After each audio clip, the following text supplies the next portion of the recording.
Le Maroc est devenu une plateforme compétitive à l'export aujourd'hui. Karim Tazi, né le 9 juin 1960, mon père a sifflé la fin de la récréation en disant « Vous avez jusqu'à la fin de l'année pour rentrer ». Le brief, il était simple, c'est « Essaye de te rendre utile ». Là, vraiment, on peut dire que c'était les réunions de crise. Là. Ouais. Crise.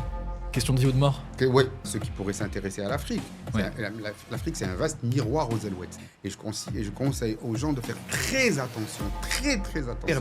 Ne perdez jamais de vue que tout ce que vous croyez être bon ou mauvais, vrai ou faux, juste ou injuste, n'est que la résultante d'une programmation qu'on vous a mis dans votre tête. Rien de tout ça n'est vrai. Karim Tazi, bonjour. Bonjour. Ravi de vous recevoir sur Next Wave Podcast. Je suis vraiment très content de vous avoir. Ça fait un moment que je voulais vous avoir. Écoutez, aujourd'hui, moi, je veux parler de plusieurs sujets. J'aimerais revenir sur votre parcours. J'aimerais revenir sur l'évolution du groupe Tazi ou du groupe Richemond. J'ai envie de parler de développement à l'international, en Europe, en Afrique. J'ai envie de parler de vos engagements associatifs et probablement plein d'autres sujets qui arriveront dans la discussion. Mais voilà, si ça vous va, c'est un peu le petit programme. Allons-y. Parfait. Est-ce que pour commencer, je peux vous laisser vous présenter ? Alors, donc, Karim Tazi, né le 9 juin 1960, ça me fait 64 ans. Donc, études d'abord dans des écoles bilingues privées à Casablanca, puis je rejoins le lycée Lyautey, et donc bac sciences éco, études de droit en France. Puis en 1984, je rejoins l'entreprise familiale. Je me marie, je rejoins l'entreprise familiale où je rentre dans un poste très bas, dans le service du personnel. Je dis pas, même pas, je veux dire, dans le service du personnel où j'ai fait la paye, les absences, les retards, des choses comme ça. Puis petit à petit évoluer toujours un peu dans la sphère RH, mais quand même en m'intéressant à la prod, parce que bon, je suis fils d'industriel, je suis né et j'ai grandi dans une usine, et donc bon, la prod a toujours été un deuxième, un élément de fond de ma vie, donc je me suis un petit peu intéressé à la production. Après 10 ans de travail, surtout en RH et en prod, je décide de faire une pause, prendre une année sabbatique et de partir aux États-Unis. Donc à Wharton, où je fais un MBA, où c'était pour moi une occasion en réalité d'apprendre, si vous voulez, les bases théoriques de la gestion, mais après l'avoir exercé sur le terrain, parce qu'il y avait une conviction quand même que j'avais et sur laquelle je n'ai pas du tout changé, c'est qu'on apprend mieux une fois qu'on a exercé n'importe comment, mais pendant un certain nombre d'années, on est déjà plus mûr et plus réceptif aux enseignements dans tous les domaines. La gestion, pour moi, étant probablement l'un des domaines où c'est vraiment le plus pertinent d'aller apprendre la gestion après l'avoir exercée que d'aller exercer après avoir appris les rudiments de la gestion. C'est intéressant parce qu'aujourd'hui, le concept de MBA, il est de moins en moins existant. Enfin, il existe toujours, il y a moins de gens qui font des MBA qu'avant. Et c'est intéressant parce que c'est le modèle anglo-saxon, c'est-à-dire des études courtes, mais après une expérience et revenir sur les bancs pour apprendre quelque chose de spécifique. Ah oui, alors donc ça vraiment, je sais que votre podcast est aussi orienté vers beaucoup de jeunes qui sont dans le début de leur carrière. Et vraiment, ça, c'est une conviction que j'ai acquise.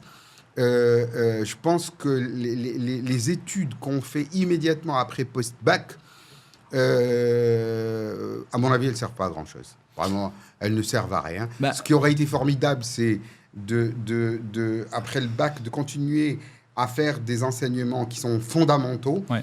Ce qu'on appelait avant les liberal arts aux États-Unis, c'est-à-dire apprendre à raisonner, je sais pas, le raisonnement, la philo, les mathématiques, la psycho, de la géopolitique, tout ça, du droit, mais ne pas prétendre ou croire qu'on va apprendre à exercer un métier, parce que non, ça s'enseigne pas. Exercer un métier ne s'enseigne pas.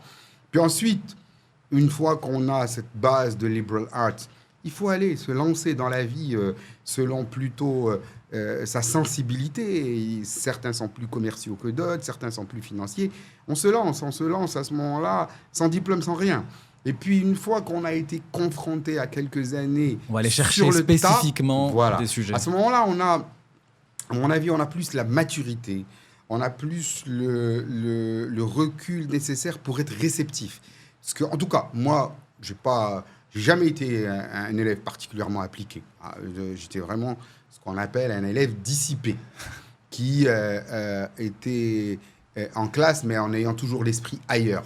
Et finalement, avec le recul, je me dis, mais c'est normal quand on a 21 ans, qu'on a l'esprit ailleurs. On a d'autres choses à faire, à vivre. La vie est belle, les filles sont belles, il y a les motos, il y a le sport, il y a tout ça. Qui a envie de rester dans une classe à ingurgiter des notions complètement abstraites alors qu'on a 21 ans ou 22 ans ou 23 ans? C'est de la folie.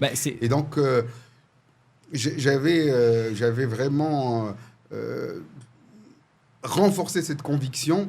Ce n'est qu'après 10 ans de travail où j'ai vraiment vu une usine avec ses problèmes et tout ça, que je me suis dit, maintenant, je suis prêt à aller écouter. Et là, quand vous y êtes allé, vous aviez envie d'aller chercher toutes les connaissances. Alors, donc, je suis allé, j'étais déjà réceptif, j'avais envie d'apprendre. Ouais. Et puis, ce qui était formidable dans les études du c'est une respiration aussi, quand on a travaillé 10 ans. C'est qu'on prend une pause, mais les élèves qui avaient autour de moi m'ont appris beaucoup plus que les profs. Okay. Parce que tout le monde était dans la même phase que moi. J'étais le plus jeune, à 30 ans. Ouais. Mais j'avais des gens de 40 ans, des gens de 45 ans. J'ai passé avec eux des mois et des mois et des mois.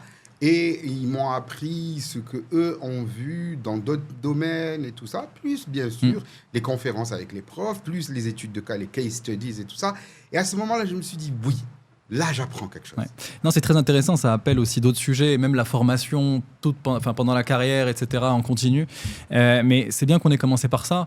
Moi, ce que je voulais vous demander, c'est, à 18 ans, c'était qui Karim Tiazi? C'était quoi vos aspirations? Comment vous avez choisi vos études? Je sais que vous avez fait du droit à la Sorbonne, pour commencer. Voilà, comment vous avez choisi le début de votre parcours et comment ça s'est passé? Ouais, alors vraiment,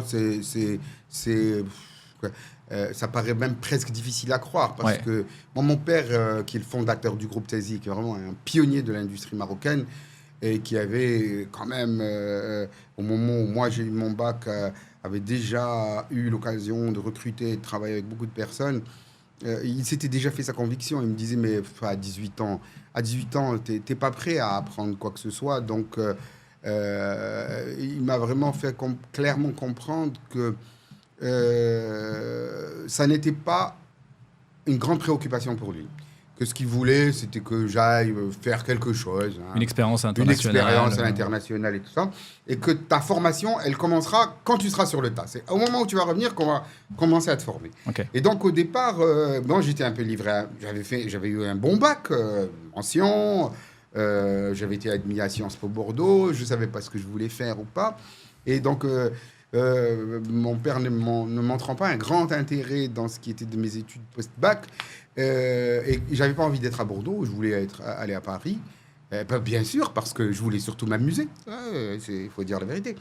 Donc je suis allé voir le père d'un de mes amis, et je lui ai dit, écoute, voilà, moi je sais pas quoi faire, j'ai mon bac, j'ai un bon bac, tout ça. Mon père n'est pas convaincu de l'utilité des études et je ne sais pas quoi faire. Et il me dit, fais du droit. Ça servira toujours. Ça servira toujours. Le droit, ça mène à tout. Ça servira toujours. Fais du droit. Après, on verra bien. Et donc, je me suis, comme ça, inscrit en droit à la Sorbonne. Alors, ça m'allait parfaitement parce que la plupart, c'est des cours magistraux. Personne ne vérifie votre présence ou votre absence. Donc, j'étais en fait absent tout le temps. Je ne faisais que les séances de travaux dirigés, où là, j'avais pas la possibilité de m'absenter.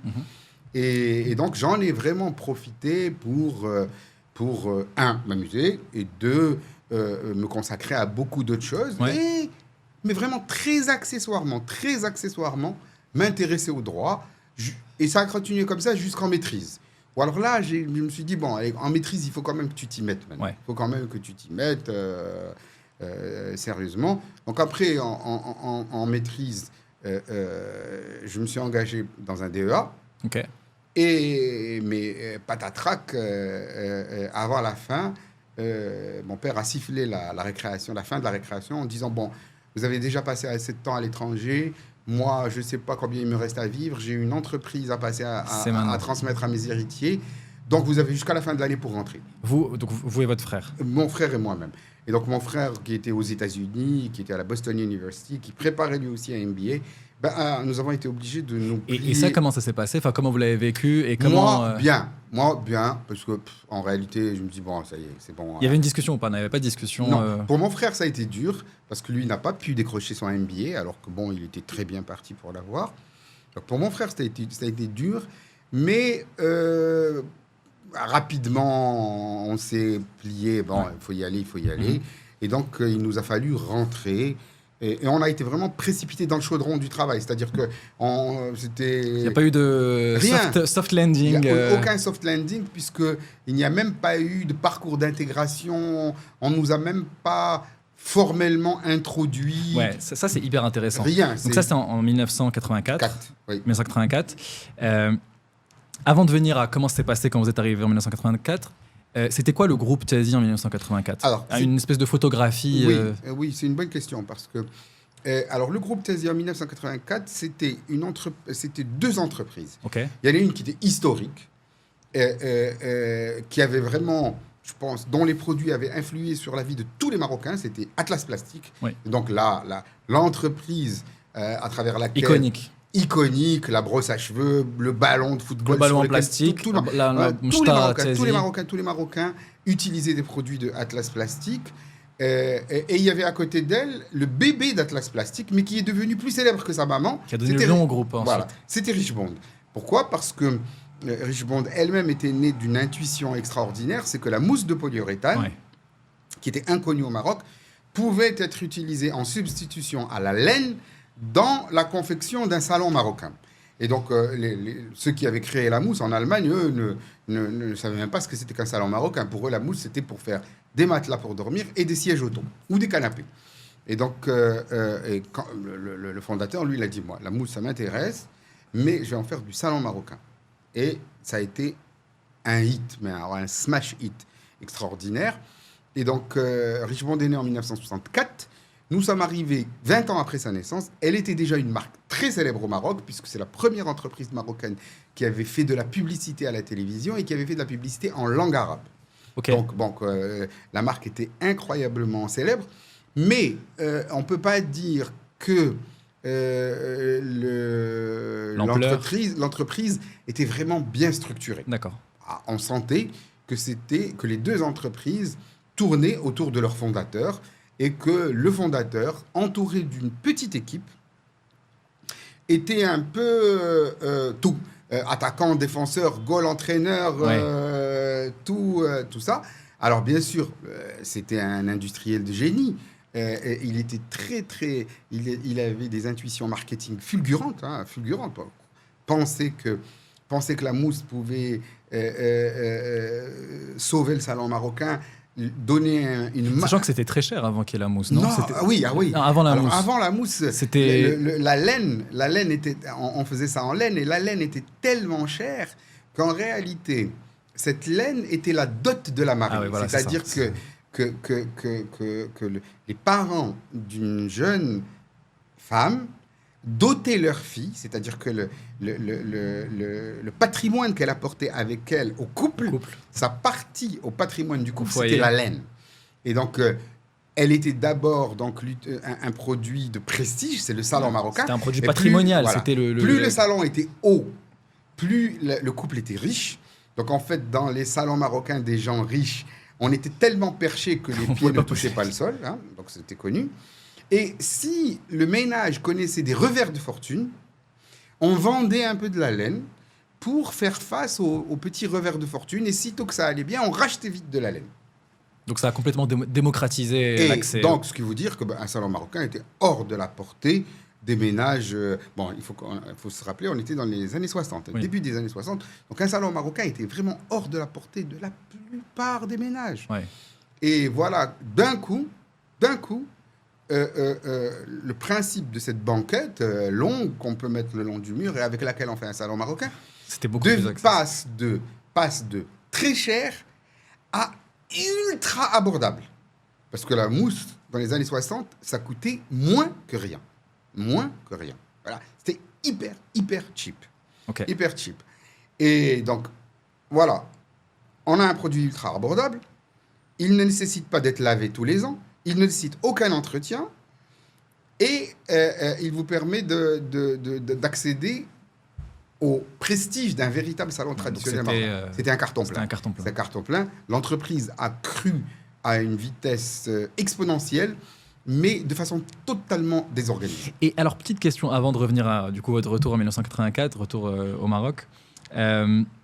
Sur ces 20 années-là, où vous avez grandi au Maroc jusqu'à vos 18 ans, vous étiez plutôt un jeune ou un enfant qui traînait dans les usines ou était proche du sujet de l'entreprise? Est-ce que c'était au milieu quand même, c'était important au sein de la famille, ou vous étiez plutôt loin du sujet? Non. Très proche. Très proche. Notre vie, c'était les usines. Okay. Notre vie, c'était les usines. Okay. C'est-à-dire qu'on y était tout le temps, mais on y était tout le temps parce qu'on adorait ça. C'était pas du tout pour nous une corvée d'aller dans les usines. Bon, d'abord, il faut quand même rappeler que jusqu'à notre 12-13 ans, l'une des principales productions de la filiale plastique, la Atlas Plastique, c'est de fabriquer des jouets. Bon, alors vous amenez un garçon de 10 ans dans une usine de jouets. Ouais. Donc là, c'est bon. Ouais. Bon, là, il y avait des ballons partout, il y avait des voitures, il y avait des poupées, il y avait des trucs, c'était extraordinaire. Et après, on s'habitue. Oui. Et puis ensuite, après, on est fasciné par le fonctionnement d'une machine. Pour nous, une machine était un très grand jouet. C'est un très grand jouet. Et bon, notre papa était vraiment un homme très pédagogue qui adorait nous expliquer comment ça se fait qu'on met du plastique en petits granulés, que ce plastique il passe dans quelque chose, puis il fond, et puis après on lui donne une pression et on l'injecte dans un moule. Le moule lui donne sa forme, le moule s'ouvre, la pièce tombe, et voilà comment on a un ballon. C'est passionnant. C'était passionnant. Et donc nous, aller à l'usine n'était pas du tout une corvée. Okay. Ensuite, c'était aussi pour lui une façon de nous préparer au fait que de toute façon, on n'aurait pas le choix dans la vie. Ouais. Tu peux faire le bac que tu veux, les études que tu veux, de toute façon, c'est là que tu vas finir. Donc, pour nous, c'était clair. Notre avenir était déjà tracé. Il va falloir qu'on revienne à l'usine. Okay. Et donc, vous revenez, pour y revenir en 1984. Et là, comment ça se passe? Est-ce qu'on vous donne directement des responsabilités ou pas? Voilà, je vous ai dit rien, zéro. On m'a dit, c'est-à-dire que c'était vraiment jeter, comment on dit, on jette un poisson dans de l'huile bouillante. Et là, vous faites quoi? On jette un poisson vivant dans de l'huile Concrètement, bouillante. Comment ça se passe? Rien. Vous arrivez le premier jour et les premières années, comment vous trouvez votre place dans le... On m'a dit, tu vas au personnel. C'est tout, tu vas au personnel. Probablement que mon père pensait que de toute façon, on était tellement familier avec l'usine et les gens de l'usine étaient tellement familiers avec nous c'était pas la peine de faire des présentations, que c'était pas la peine de rassembler des gens et de leur dire que voilà, un tel va. Rien. C'est bon, voilà, toi tu es arrivé, va au personnel, pour ce qui me concerne. Et pour mon frère Nasser, il dit, va à la prod, va rentrer dans un matelas, dans un atelier. On lui a dit, tu vas à l'atelier matelas. Et voilà. Et puis, le brief, il était simple, c'est essaye de te rendre utile. Vas-y et essaye de te rendre utile. C'est vaste programme, comme on dit, hein, essaye de te rendre utile.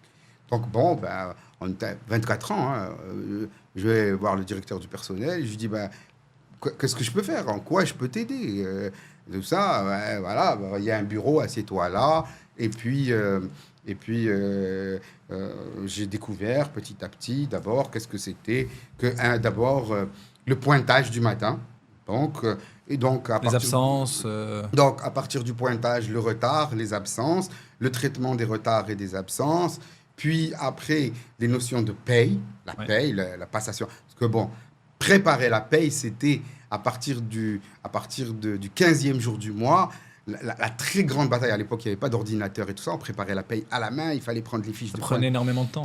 Énormément de temps, parce qu'on avait des fiches de pointage qui étaient perforées. Okay. Donc, il fallait prendre les fiches de pointage perforées, ouvrier par ouvrier, calculer la présence entre les deux trous, la perforation d'entrée et la perforation de sortie, et puis après, reporter tout ça sur un cahier de présence, puis calculer le nombre d'heures de présence, multiplié par les salaires, et puis après... Donc, c'était un temps fou. Donc, c'était un truc fou. Donc, il y avait la préparation de la paye.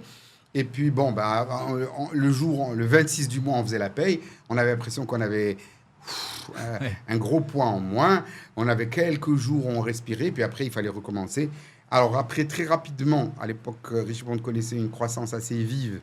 Il a fallu que je m'intéresse aux questions des recrutements. Ok. Ouvriers. Je n'avais pas le droit de me mêler de recrutement d'employés ou de cadres et tout ça. Donc, les recrutements d'ouvriers. Donc, c'était parfois des journées entières où il fallait, à l'époque, on démarrait une filature, il fallait recruter des fileurs et des tisseurs. Donc, voilà, recruter les gens, savoir où ils avaient une expérience, discuter avec eux, tout ça. Et donc, voilà, petit à petit, j'ai fini par être un peu à l'aise dans le monde de la direction du personnel. Et sur cette période-là, sur ces premières années, est-ce qu'il y a un souvenir qui vous revient, une anecdote, quelque chose qui vous a marqué ou... Oui, elle n'était pas très heureuse. Ce n'est pas heureux.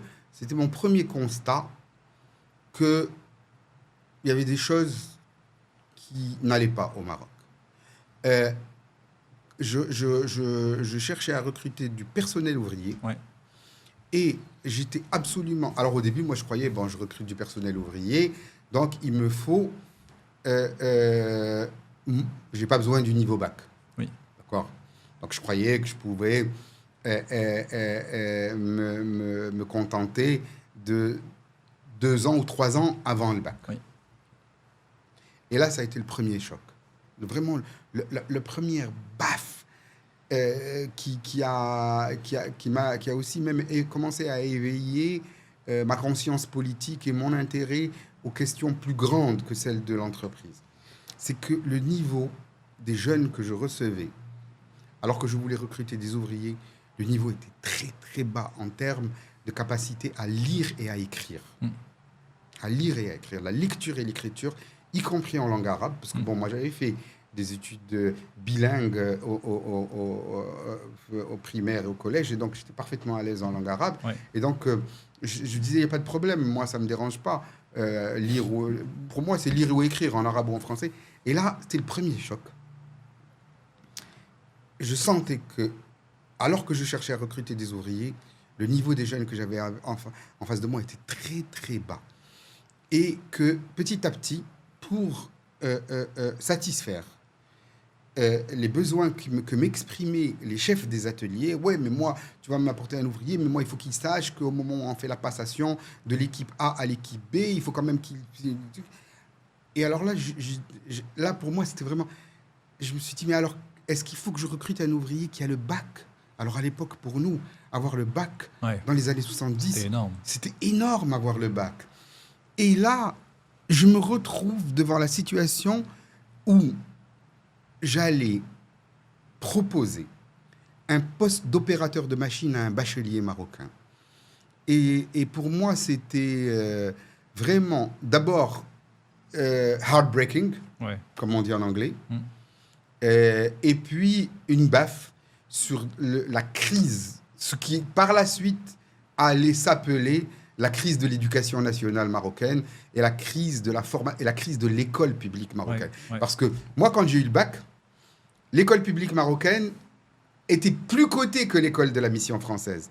Le bac marocain, très dur d'avoir le bac. Le bac marocain était bien plus coté que le bac du lycée Lyautey. Bien plus coté que le bac du lycée Lyautey. Et le bac, c'était un grand diplôme. Même les bacs C du lycée Lyautey, ils regardaient les bacs sciences maths de l'école publique marocaine comme beaucoup plus balèzes que nous. C'est-à-dire que au prépa, à la classe prépa de Lyautey, 99% de gens qui étaient admis en classe prépa n'étaient pas des Lyautéens. C'était des gens de Sciences Maths Maroc. Et les gens du lycée Lyautey, C et E du lycée Lyautey, ils allaient faire une prépa en France parce qu'ils n'avaient pas leur place à la prépa de Lyautey, qui était une excellente prépa. D'accord ? Donc, en 78, j'ai mon bac, je pars avec une certaine image de l'école publique marocaine et du bac marocain. Je reviens en 84, où je commence à recruter en 85-86. Et en 86, je me trouve dans l'obligation d'exiger un bac pour un poste d'opérateur machine. Et là, je me rends compte que quelque chose de gravissime s'est passé dans la qualité du capital humain marocain et que cette chose-là était la conséquence de la crise de l'école publique. Ok. Si on reste sur ça une minute, c'est quoi l'évolution que vous avez vue depuis, si vous l'avez suivi ? Dégradation permanente. D'accord. dégradation permanente. C'est-à-dire que, alors aujourd'hui, le sujet à la mode dans les journaux et tout ça, c'est les NEET, N-E-E-T. Not in employment, not in education, employment or in training. C'est-à-dire que ce sont les jeunes, ceux qui ont essayé de faire un passage en force, par exemple, pour aller à CEPTA il y a à peu près 15 jours, ou un jour, des milliers de jeunes Marocains qui ont entre 16 ans et 26 ans et tout ça, et qui sont prêts à n'importe quoi, pour harg, pour quitter le pays, d'accord ? Et ces jeunes sont inemployables, parce que dans certains cas, ils savent à peine lire et écrire. Alors, après, il y a des débats entre le Haut Commissariat au Plan et le gouvernement et tout ça, mais le nombre de ces jeunes varierait entre 1,5 à 3,4 millions ou 4 millions de jeunes Marocains. C'est un chiffre colossal. 4 millions qui sont aujourd'hui dans une situation d'inemployabilité totale. Et ça, c'est là, si vous voulez, cette partie-là, ces NEET, ces 3 millions de NEET, sont pour moi la partie visible de l'iceberg du problème de la qualité du capital humain marocain. Parce que même avec des gens qui ont une maîtrise en droit, ou une maîtrise en lettres, ou une maîtrise en sciences éco, nous avons des difficultés extrêmement grandes, y compris au niveau de la lecture et de l'écriture. Je répète ce que je dis. Nous rencontrons des difficultés très grandes avec des titulaires de maîtrise, même sur la capacité à rédiger. En toute langue, c'est-à-dire que ce soit en arabe, ou que ce soit en français, français. Bien sûr, ce que j'ai dit tout à l'heure, arabe ou français. Nous avons des gens qui sont titulaires de maîtrise et qui ont une difficulté à rédiger. Alors ça, c'est, si vous voulez, c'est le grand tableau. Alors à côté de ça, il y a une autre réalité, c'est que vous avez des jeunes Marocains qui sortent des écoles d'ingénieurs. Alors bien sûr, on parle de Hassania, Mohammedia, mais il n'y a pas que ça. Il y a pas mal d'écoles d'ingénieurs, publiques, privées, de certaines universités qui ont des bons diplômes d'ingénieurs, de sciences appliquées et tout ça.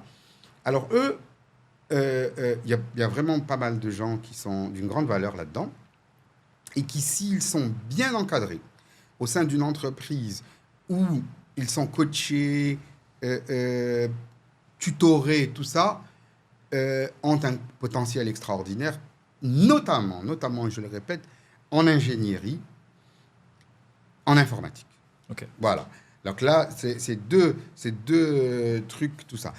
Et puis, entre les deux, il y a un peu de tout, mais malheureusement, il y a surtout un niveau vraiment très insuffisant dans ce que j'appelle les fondements même de la formation d'un jeune. Les fondements même, c'est-à-dire lecture, écriture, calcul, raisonnement. Ok.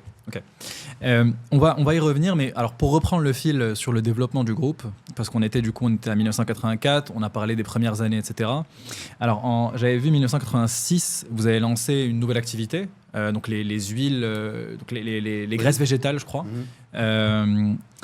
Pourquoi cette volonté ? Comment ça s'est passé ? Est-ce que vous avez été impliqué dans cette nouvelle activité ? Alors là encore, les gens... ceux qui croient qu'il y a une réflexion stratégique, il n'y a aucune réflexion stratégique, il n'y a strictement rien du tout. Donc, le fondateur du groupe, mon père, était un homme extrêmement curieux de tout. Et il s'est avéré que dans un trajet en avion, entre Paris et Casablanca, il était assis à côté d'un dirigeant d'un grand groupe d'ingénierie française. Alors, le nom de ce groupe me reviendra, mais c'est un très gros groupe d'ingénierie française qui lui disait qu'il se rendait au Maroc pour étudier un projet de valorisation de l'huile de sardine. Et il dit, l'huile de sardine, ah bon ? Il dit, ouais, franchement, vous les Marocains, c'est presque s'il lui dit, d'une façon polie, vous n'êtes pas très futés. Vous ne vous rendez pas compte de la valeur ? Vous ne vous rendez pas compte parce que vous êtes le plus grand producteur de sardines au monde. Une partie de vos sardines, une toute petite partie de vos sardines est vraiment valorisée à des usages alimentaires nobles. Le reste, c'est séché, on la broie pour en faire de la farine pour l'alimentation de bétail. Et quand on broie cette farine, il s'en dégage une huile. Et en fait, vous êtes tellement nul que cette huile, vous la jetez, vous la brûlez dans des chaudières, vous vous rendez même pas compte que cette huile vaut de l'or. Parce qu'elle est pleine d'oméga 3 et tout ça, c'est de l'huile de poisson, tout ça et tout ça. Et donc, et là, bon, mon père il s'est battu c'était un résistant, il s'est battu pour l'indépendance du pays, il était encarté, et il a été d'abord au PDI, puis au Parti communiste marocain, c'était un patriote et un nationaliste. Et d'un côté, il s'est dit, il a raison. Si cette huile est si précieuse que ça, nous sommes vraiment fous de la jeter ou de la brûler. Et d'un autre côté, moi, je vais le faire alors. Alors que pourtant, lui, c'est pas son métier. Et ça s'est fait comme ça. Et c'est fait comme ça, voilà. C'est fait comme ça, il a dit, bon, ben, alors, moi, je vais le relever. Et après, c'était un rachat d'une entreprise non, en il place. a créé C'était from scratch. OK. From scratch. Et il a dit, OK, d'accord, il a commencé à appeler à droite, à gauche. On lui a dit, voilà, comment tu construis une usine. Et donc, il a essayé de lancer une raffinerie où on valorise l'huile de sardine. En se disant... Mais c'était quoi les débouchés ouais, initiaux? alors, là encore, il a eu tout faux. Hein.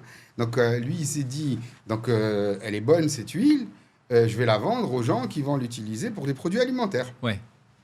Et il ne s'est pas rendu compte qu'il y avait quelque chose dans la vie qu'on appelle les obstacles culturels. Parce que lui, était vraiment un homme très terre-à-terre, un industriel. L'huile a des super qualités, donc il faut qu'elle se vende. Ouais.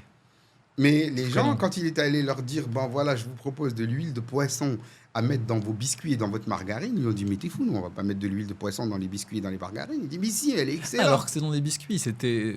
Donc à la limite, il n'y aurait eu aucun impact en fait sur les produits. C'était complètement un blocage culturel. C'est un blocage culturel, mais ouais, tu es fou. On va pas mettre de l'huile dans nos biscuits. Ouais. Dans la ville margarine. Donc, on démarre et puis, hop, le projet s'avère être dans une impasse instantanément. Dès son départ, il est dans une impasse. Alors qu'il y a déjà l'usine. Tout, là, parce qu'on commence par produire. OK. Ça, c'était la conviction. Forte conviction. La vieille façon de faire, c'est on fabrique l'usine et on verra comment on va vendre après. OK. Donc, il fabrique l'usine lui reste sur les bras. Et à ce moment-là, avec l'aide de ses cadres, mais particulièrement de mon frère, de mon jeune frère Nasser, il essaye de trouver une façon de reconvertir son usine. OK. Et donc, il est obligé d'admettre que l'huile de poisson, c'est dead end et qu'il faut faire autre chose. Et donc, à ce moment-là, ils se mettent à chercher. Et donc, il la transforme en une raffinerie plus classique. Il raffine différentes huiles. Et puis, petit à petit, il découvre l'huile de palme. D'accord. Donc, l'huile de palme qui était l'huile la plus utilisée dans les industries alimentaires. OK. Parce qu'elle a des qualités extrêmement élevées pour les usages de margarine, de biscuiterie, de beaucoup de choses. D'accord. Okay. Et donc, petit à petit, Baltimar devient le spécialiste de l'huile de palme au Maroc. D'accord. Et puis, le numéro 1 voilà, de l'huile de palme. Jusqu'à aujourd'hui. Jusqu'à aujourd'hui, ça reste aujourd'hui le numéro 1 de l'huile de palme. Alors, je sais très bien, chaque fois qu'on dit huile de palme, les cheveux se dressent et tout ça. Donc, Baltimar n'achète son huile brute que auprès de fournisseurs qui exploitent dans des exploitations certifiées FSC. En Malaisie. En Malaisie. Il n'y a pas de déforestation, tout ça. Donc, ça, c'est une chose. Donc, nous ne participons pas à la déforestation ni de près ni de loin. Quant au bruit que l'huile de palme ne serait pas bonne pour la santé. Alors là, par contre, ça, c'est complètement faux. Ça fait partie de tout ce qu'on a un peu développé pour contrer l'huile de palme qui faisait concurrence aux huiles soja américaines et brésiliennes ou tournesol colza européenne. Voilà. OK, donc... C'est intéressant parce que là, ça montre comment vous avez développé un peu le troisième pilier du groupe. Oui. Parce qu'on est donc la plasturgie, on a parlé des matelas, de la literie. Donc... matelas, literie, textile, hein, parce que c'est très textile tout ça, c'est très textile. Oui, et textile. On a parlé du troisième pilier. L'agroalimentaire. Agroalimentaire, en fait. Absolument. Il y a deux autres piliers, je crois. Il y a aussi l'immobilier. Petit pilier. Hôtellerie, non ? Oui, hôtellerie, on peut dire que c'est quelque chose qui est l'avenir pour nous. D'accord. Nous Nous nous y intéressons de plus en plus et nous avons des projets de développement dans l'hôtellerie. Mais bon, il y a aussi quand même, c'est toujours, c'est jamais très poussé dans notre communication. Mais bon, nous sommes quand même aussi l'un des actionnaires de référence de Cash Plus. Ouais, j'ai vu. Voilà, donc qui est aujourd'hui, bon, 1300 points de vente, j'ai vu. Non 6000. 6000 points de vente. Alors 1300 à l'acquisition. Oui, à l'acquisition. Ah oui, c'est énorme. 300 à l'acquisition. C'est 6 000. énorme. Et vous êtes les premiers en nombre de points de vente maintenant? Oui, Ok. je pense que nous sommes les premiers en nombre de points de vente. Et bien entendu, bon, nous sommes actionnaires de la société Cash Plus, qui continue à être gérée par sa famille fondatrice, Oui. c'est-à-dire la famille Amar.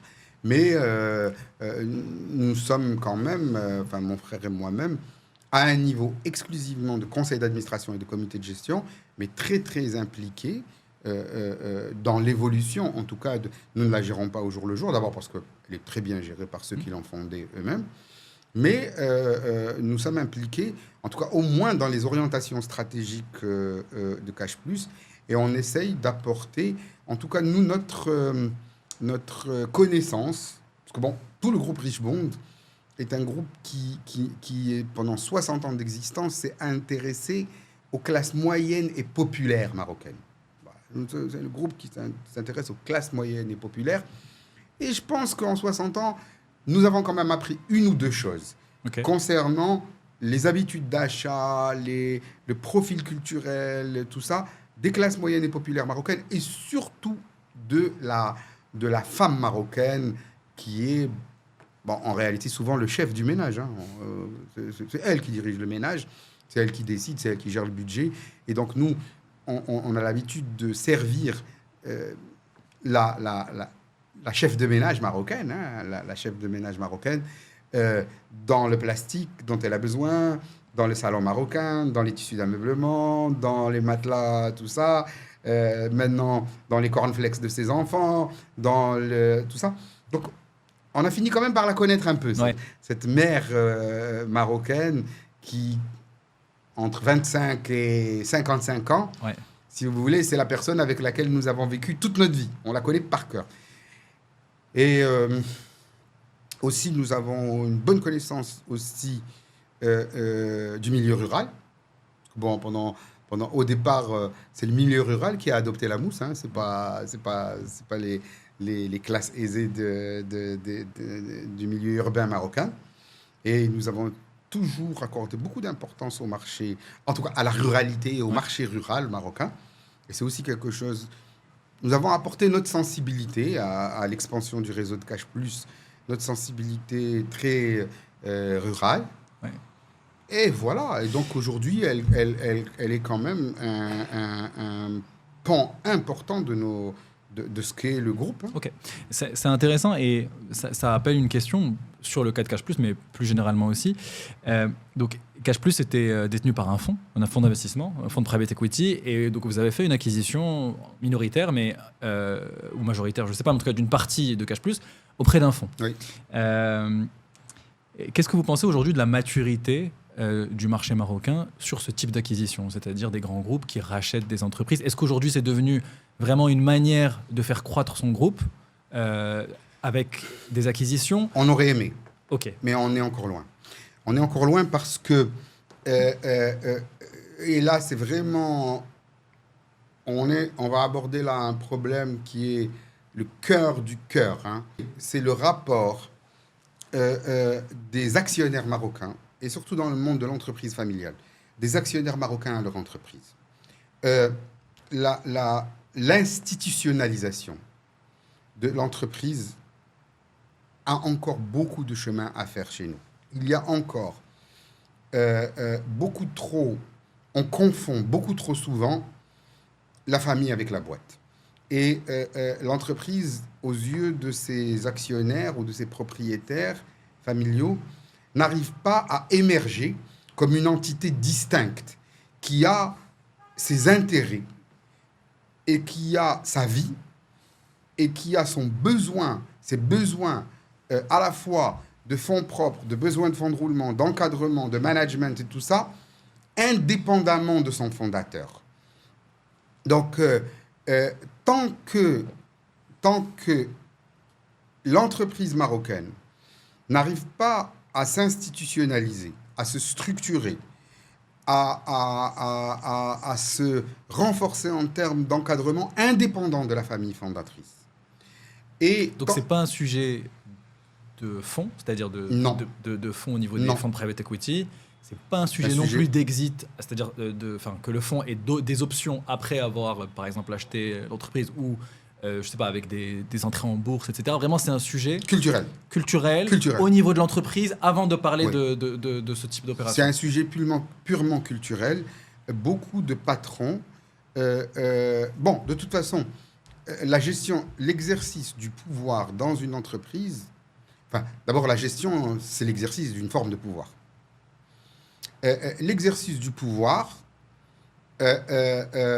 continue à poser problème. Parce que l'état de droit, c'est quand le détenteur du pouvoir considère qu'il y a quelque chose au-dessus de lui, c'est-à-dire la loi. Même tu peux être le détenteur de tous les pouvoirs du monde, la loi est au-dessus de toi. Et donc, dans une entreprise, le propriétaire n'arrive pas à imaginer qu'il n'a pas droit de vie ou de mort sur sa boîte et qu'il n'y a pas des principes qui sont les principes de la bonne gouvernance, qui sont au-dessus de lui.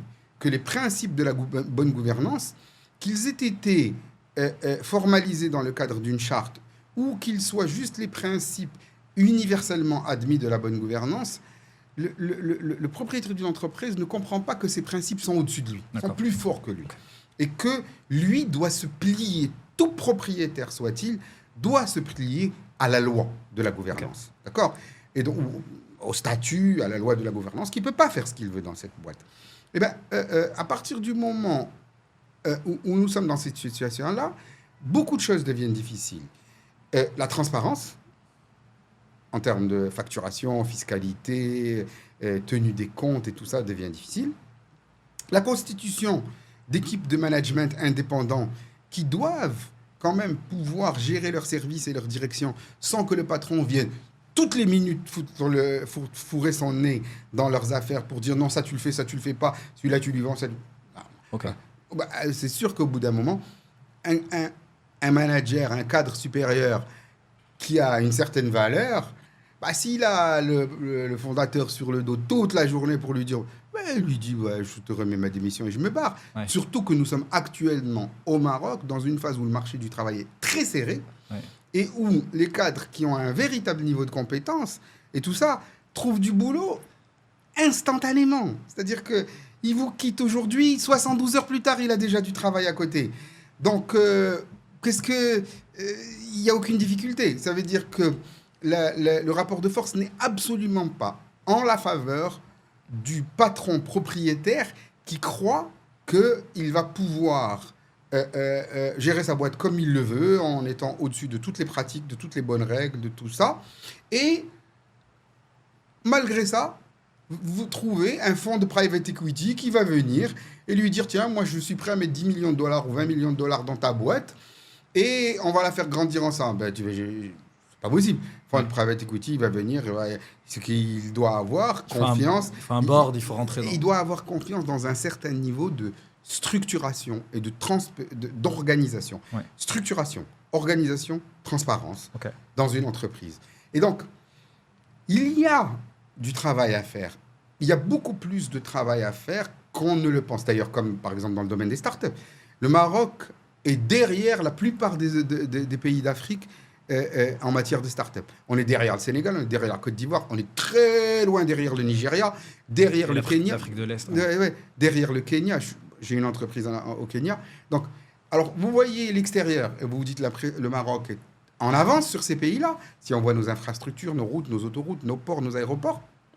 Et puis après, quand on regarde d'autres indicateurs, on se rend compte qu'ils sont devant nous.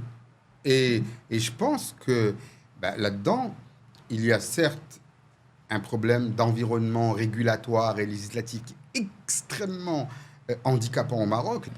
Et les patrons eux-mêmes ne sont pas prêts à se soumettre, eux, en tant que propriétaires, à des règles de gestion et de bonne gouvernance qu'ils considèrent comme étant supérieures à leur propre pouvoir et qui permettent l'institutionnalisation de leurs entreprises. Ouais. Sans institutionnalisation, il n'y a pas de solidité. Et sans solidité, il n'y aura pas de fonds de private equity qui va rentrer dans votre capital. Je comprends. Ce sujet sur les fonds private equity, etc., ça appelle un autre sujet qui est les manières en fait, d'aller chercher de la croissance pour un groupe. Le fait d'aller acheter une autre entreprise, c'est une manière qui n'est pas organique d'aller chercher de la croissance souvent pour un grand groupe. Est-ce que c'est ça la raison pour laquelle vous êtes allé à l'étranger? Parce que Oui. le développement à l'international, j'ai l'impression qu'il a commencé en Europe, sauf si je me trompe. C'est un échec. Et ensuite, vous êtes allé en Afrique. Comment ça s'est passé? Est-ce que c'était pour cette raison? C'est-à-dire... Alors, disons que le vrai développement à l'international, le vrai, Oui. la parenthèse de l'Europe est une brève parenthèse qui s'est conclue par un échec et qui est finalement très anecdotique. D'accord. Le vrai développement international... Ça, c'était de la distribution. Oui, c'est de Ok. la distribution. Ok. 2014, là, pour la première fois, Richemont, comme beaucoup d'autres entreprises marocaines, s'est trouvé confronté à plusieurs années de suite de croissance atone. C'est-à-dire 2011, 2012, Mais, 2013. croissance à tonne, c'est le niveau de la croissance du PIB, quoi. C'est 1,5% de Ok. croissance du PIB. Et donc, là, c'était un choc. Parce que Richemont est une entreprise qui connaît ses bon an, mal an. Bon an, mal an, 6-7% de croissance par an. 6-7% de croissance par an, déjà, vous gérez votre boîte, vous avez du boulot. Hein. Il Ouais. faut déjà suivre Faut 7% de croissance par an. Vous savez, il faut déjà occuper-vous déjà de gérer vos affaires. Quand vous passez de 6% ou 7% de croissance par an pendant 30 ans ou 40 ans, et puis d'un coup vous tombez à 1,5, c'est ce qui est arrivé au Maroc en 2011, donc peut-être contre-coup de la crise financière de 2008-2009, Ouais. puis le printemps arabe, Oui. donc puis l'arrivée du PJD au pouvoir, et puis alors là, l'électrocardiographe il devient plat. Plat, vous êtes à 1%. Et il se passe quoi dans une entreprise si vous êtes à 1%? 1 an, 2 ans, 3 ans, à ce moment-là, le tocsin sonne Ok. dans une entreprise. Le tocsin sonne. Parce que les salaires continuent à augmenter, tout ça, et puis vous, votre Ouais, chiffre c'est ça. d'affaires est... Ok. Donc à ce moment-là, bon, on se réunit, hein, on discute avec nos cadres et tout ça, et puis au bout d'un moment, je me réunis face à face avec mon frère. Mon père, à ce moment-là, était déjà très largement en retrait de la gestion de l'entreprise. Il n'y a plus de croissance au Maroc. Il va falloir aller la chercher ailleurs. Et ça, je vous avertis que c'est encore le cas aujourd'hui. 2014. Ça. C'était 2014, mais nous sommes en 2024. Et la croissance continue à être atone dans ce pays. Rien. C'est 1,5% par an, 2,5%. Donc la croissance continue à être atone. Ça veut dire qu'aujourd'hui, pour une entreprise, ou bien elle est dans un marché mûr, Ouais. par exemple le matelas. Ouais. Et ça veut dire que, ou bien elle va bouffer des parts de marché Là, à faut se battre quelqu'un pour d'autre. les- ouais. Ça veut dire que guerre tarifaire ou tout ça. Ou bien alors, il faut aller chercher de la croissance ailleurs. Parenthèse sur le matelas, aujourd'hui, vous estimez qu'il y a toujours une différence de produit, de qualité de produit, etc. Ou quelques dizaines d'années après, ça s'est commoditisé. C'est-à-dire, est-ce qu'il Il y a les deux. il y a toujours une différence? Il y a les deux. Un matelas basique, Ok. un matelas basique, c'est largement commoditisé. Ok. C'est dramatique même. Ok. C'est dramatique. Sur un matelas basique, il y a des gens qui gagnent 10 dirhams. Ok. Des industriels qui gagnent 10 dirhams par matelas, tellement il s'est commoditisé. Maintenant, un matelas quand même de qualité, parce que entre matelas et matelas, il y a beaucoup de Ok. différences.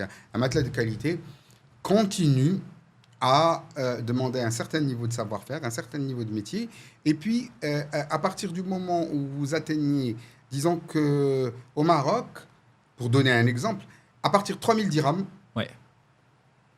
une ménagère, parce que ce sont toujours les femmes qui achètent, c'est toujours les femmes qui décident.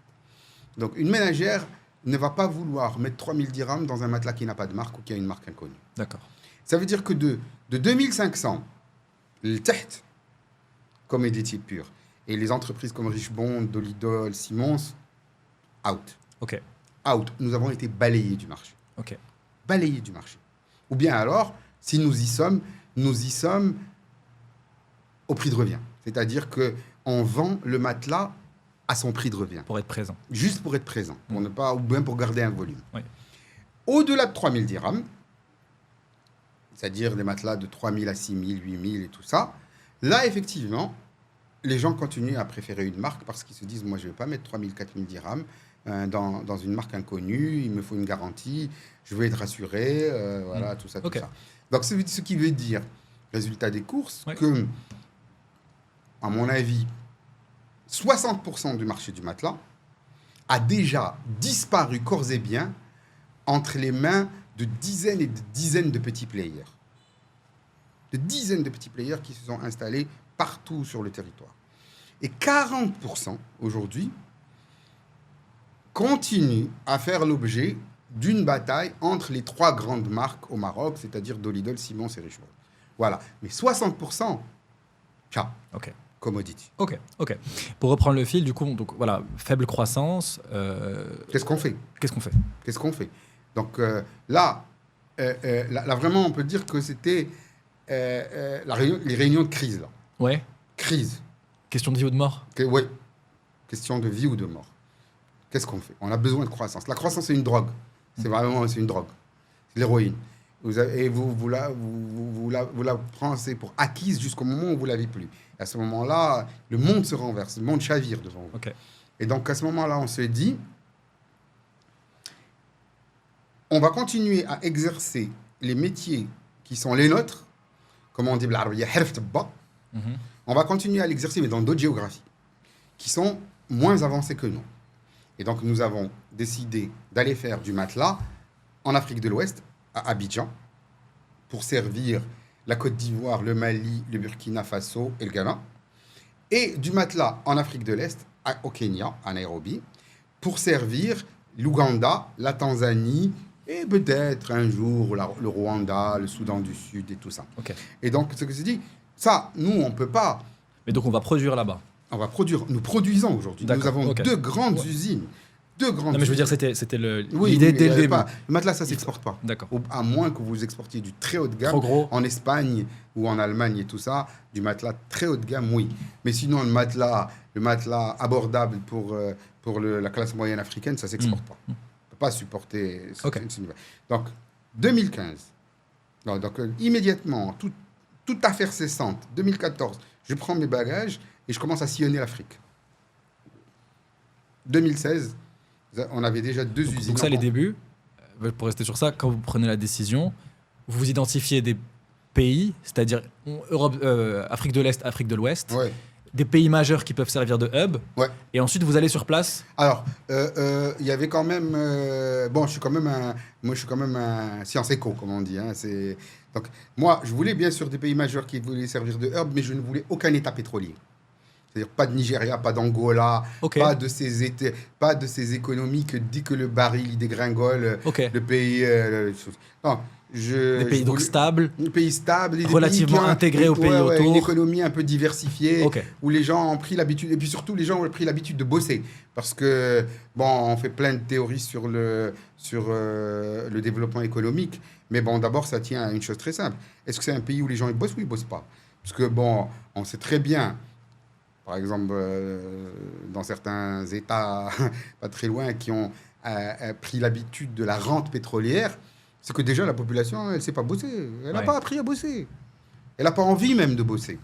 Donc, quand vous êtes investisseur, et vous ne voulez pas aller implanter votre usine dans un pays où la population n'a jamais appris à bosser, où elle s'attend à ce que la rente arrive d'une façon ou d'une autre. Donc, pour moi, c'était déjà hors de question. Donc là, vous décidez et... déjà, ça vous est... D'abord, quand vous éliminez, il ne reste pas grand-chose. Donc, en réalité, et ça, je le dis même à ceux qui pourraient s'intéresser à l'Afrique, l'Afrique, c'est un vaste miroir aux alouettes. C'est un miroir aux alouettes. Et je conseille aux gens de faire très attention, très, très attention, avant d'envisager une implantation en Afrique ou un investissement majeur en Afrique. On va y venir. Là. Enfin, je veux savoir c'était quoi les difficultés. Comment c'est un environnement extrêmement difficile. Un environnement extrêmement difficile.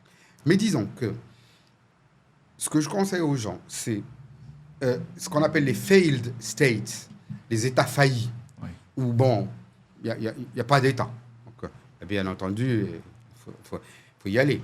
Et moi, je mets même le Nigeria dans les failed states. Donc, avec ses 200 millions d'habitants, avec sa manne pétrolière et tout ça, it's a failed state. Donc, toutes les failed states, et alors là, quand vous faites la liste, il y en a beaucoup en Afrique, il ne faut pas y aller. Après, vous avez les États qui ont été pourris par la manne pétrolière. Et à mon avis, il ne faut pas y aller non plus. Là, je ne vais pas citer de nom. Parce que Ouais, ça fluctue. Il y a un nom qu'on peut citer, parce que c'est très très loin, ça va nous créer des emmerdements avec personne, c'est l'Angola. L'Angola, c'est le type même du pays qui parfois est très très riche et parfois est très très pauvre, et où aller faire des affaires est un véritable cauchemar. D'accord. Je dis aux gens, n'allez pas en Angola. D'accord. Donc voilà. Donc alors, vous enlevez les failed states, vous enlevez les États pétroliers ou bien qui sont hyper dépendants du cuivre, par exemple le Zambie ou le Mozambique, tout ça. Bon, après, vous allez vous rendre compte que vous avez vite fait le tour des États où il est possible d'aller. Vous avez l'Afrique de l'Ouest avec Sénégal et Côte d'Ivoire, d'accord? Et la Côte d'Ivoire a quand même un net avantage sur le Sénégal, c'est qu'elle est le gateway pour toute une sous-région. Ils appellent ça, eux, la sous-région. Et cette sous-région, c'est d'abord Mali-Burkina. Et si vous êtes courageux, Ghana. Et si vous êtes encore plus courageux, Guinée, Libéria, Sierra Leone. Okay. Donc quand même, ça fait un certain territoire à couvrir. Et puis, alors, il y a le Sénégal. Ça va, c'est tout à fait correct. C'est un tout petit marché. Tout petit pays, tout petit marché. Okay. Et après, vous avez l'Afrique de l'Est. Kenya, un seul. Il n'y a pas d'autre choix. Si vous dites l'Afrique de l'Est, il n'y a que le Kenya. Et à partir du Kenya, vous pouvez espérer servir l'Ouganda, qui est un bon marché. Ouais. Bon marché. La Tanzanie, qui est plus difficile, mais qui est aussi un bon marché.